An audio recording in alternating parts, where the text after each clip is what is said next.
This vote, the yeas are 311, the nays are 114, with 2 recorded as present. 2/3 voting in the affirmative, the resolution is adopted. George Santos, an embattled New York freshman Republican who, since the day he took office, has been followed by all these allegations that he committed fraud, that he embellished his resume. And most recently, on November 16th, the House Ethics Committee released this report that found substantial evidence that Santos knowingly violated ethics guidelines and House rules and criminal laws. It was very shocking. They were alleging on this document that he had committed fraud, that he had taken fundraising money and used it incorrectly, that he had used money meant to be used in his campaign for personal items, that he had spent money on adult websites, that he had, used this money to make large luxury purchases. I think a lot of members in Congress did not expect to see so much detail into these allegations against Santos. So this pretty much was the last drop for a lot of Republicans in the House. And immediately, there was already a very large group of Republicans, especially New York Republicans, who said that they wanted him out. They've been wanting to remove him from office.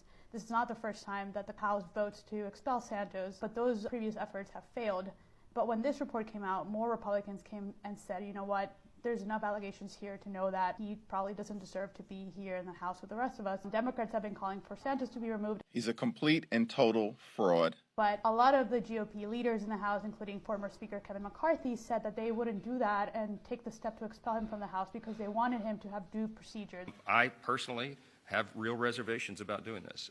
I'm concerned about a precedent that may be set for that. So the reason why the House hadn't brought a serious vote to expel Santos up until now is because all these other Republicans wanted him to have that opportunity to face justice. And I think that the Ethics Committee really sealed that for them. They definitely saw that there are enough allegations there to remove him from the House. If I leave, the bullies take place. This is bullying.